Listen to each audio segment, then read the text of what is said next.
আমাদের আজকের ইভেন্টটা হচ্ছে মেডিকেল এডুকেশনের উপর, standing committee on medical education.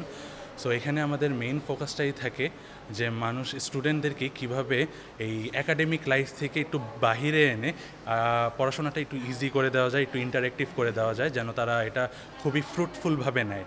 So আজকের ইভেন্টটা আমাদের মেইনলি কার্ডিওলজির উপরে, কার্ডিওকন, যেখানে আমাদের আজকের স্পেশাল টপিকটাই হচ্ছে cardiology related, chest pain, then different type of simulation and scenario based program ছিল।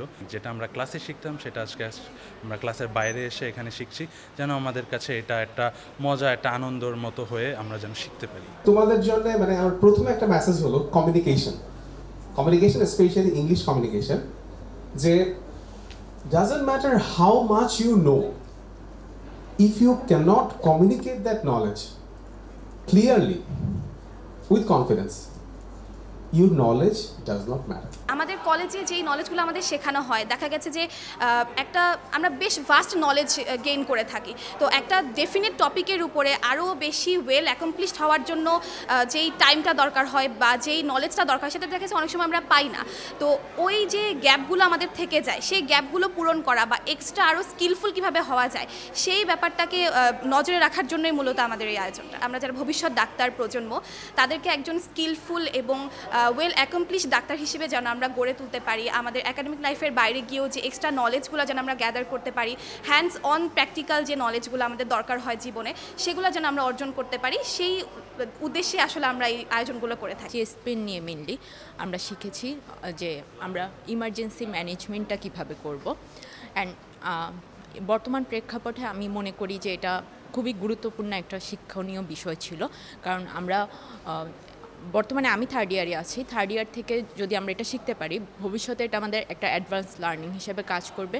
আর বিএমএসএস থেকে আরও এক্সপেকটেশনস থাকবে হচ্ছে, যেমন আমরা ইমার্জেন্সি যেসব ট্রিটমেন্টগুলো দিয়ে থাকি, এর উপরে যদি আরও এরকম অনেকগুলো সেশন হয় বাংলাদেশ, তাহলে হচ্ছে আমরা যে ইন্টারন্যাশনাল ভ্যালুটা আমরা আরও ভালোভাবে অ্যাড করতে পারবো, বা ইন্টারন্যাশনালি এমবিবিএসের ভ্যালুটা বাংলাদেশ থেকে আমরা যে ডিগ্রিটা পাই ওইটা আরও বেশি উন্নত হবে। As a third year student আমাদের এত স্কোপ নেই হচ্ছে যে চেস্ট পেইন অথবা স্পেসিফিক কার্ডিও টপিক নিয়ে কিছু বলবো বা শিখবো।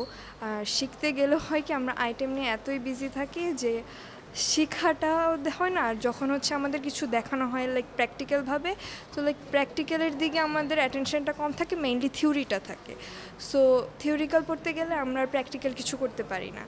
আর এখানে যেভাবে প্র্যাকটিক্যাল দেখানো হলো, দেন সবচেয়ে মজার ছিল যে আমাদের স্যার যেভাবে আমাদের কুইজটা নিল, তো লাইক লেকচারটা যেমন আমাদের একঘেয়েমি থাকে, এখানে আমাদের স্যার কুইজ নেওয়ার কারণে আমাদের পুরো ফুল একটা পার্টিসিপেশন ছিল। দেন কে ভালো করবে, দেন ওখানে কী কী টপিক ছিল, কিছু কিছু জিনিস আমরা আগে শিখেছি, but it was more effective than here.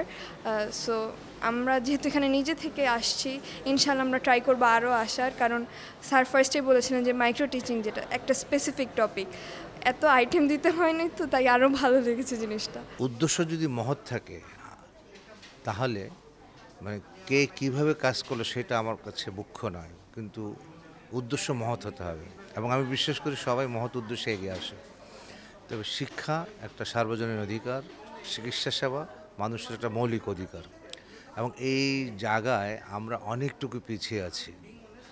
তাই আমরা মনে করি সমাজের যার যার অবস্থান থেকে, যে কোনো প্রতিষ্ঠান থেকে, যে কোনো সংগঠন থেকে, যে কোনো ইউনিভার্সিটি থেকে, যে কোনো মন্ত্রণালয় থেকে, প্রত্যেক জায়গা থেকে এই স্বাস্থ্য এবং শিক্ষার ব্যাপারে অগ্রাধিকার দেওয়া উচিত। আপনি জানেন যে স্বাস্থ্যই সম্পদ, স্বাস্থ্য যদি ভালো থাকে তাহলে আপনি সব কাজ করতে পারবেন। সেই দিক থেকে আমি বলবো প্রত্যেকটা সংগঠন, প্রত্যেকটা প্রতিষ্ঠান, প্রত্যেকটা মন্ত্রণালয় বলেন, সবাই যথাযথ ভূমিকা যদি নেয় এবং তাদের পয়েন্ট অফ কেয়ার থেকে যদি তাদের ডেডিকেশন থাকে যে আমরা আসলে এই সেক্টরকে ইনভলভ করব, উন্নত করব, সবাই যার যার ক্যাপাসিটি থেকে কন্ট্রিবিউট করবে উইদাউট এনি হেসিটেশন, তাহলে আমরা এটা আরও বেশি এগিয়ে নিতে পারবো। কারণ একার পক্ষে কখনোই এই স্বাস্থ্যসেবা সমাধান করা সম্ভব নয়, কারণ এটা একটা মাল্টিফ্যাক্টরাল অরিজিন, মাল্টিফ্যাক্টরাল অ্যাপ্রোচ করতে হবে। কোনো কোনো জায়গায় ফাইন্যান্সিয়াল সাপোর্ট লাগবে, কোনো কোনো জায়গায় ইনস্ট্রুমেন্টাল সাপোর্ট লাগবে, কোনো কোনো জায়গায় টেকনোলজিক্যাল সাপোর্ট লাগবে, কোনো কোনো জায়গায় ইনফ্রাস্ট্রাকচার সাপোর্ট লাগবে, কোনো কোনো জায়গায় ম্যান পাওয়ার লাগবে। আমরা যেটা করতে পারি মেডিকেল ব্যাকগ্রাউন্ড যারা, আমরা ম্যান পাওয়ার সাপোর্টটা দিতে পারি, এখানে ইনফ্রাস্ট্রাকচার ফাইন্যান্সিয়াল এগুলো আমরা প্রোভাইড করতে পারি না। তাই সবাই যে কোনো জায়গা থেকে, যে কোনো প্রান্ত থেকে, যে কোনো মুহূর্তে, যে কোনোভাবে যদি কন্ট্রিবিউট করে, আমি মনে করি এটা কোনো না কোনোভাবে আমাদের উপকার আসবে। বিএমএসএস এর স্কুমির কথা যদি আমি বলি, standing committee on medical education, এখানে হচ্ছে আমরা মূলত মেডিকেল এডুকেশন নিয়ে কাজ করে থাকি। টিচিং মেডিকেল স্কিলস এবং মেডিকেল এডুকেশন সিস্টেম এই দুইটা ভাগে আমরা কাজ করি। যেমন গত মাসে আমাদের সুচার নিয়ে একটা ইভেন্ট ছিল মুগদা মেডিকেল কলেজে, তার আগে আল্ট্রাসাউন্ড নিয়ে ইভেন্ট ছিল।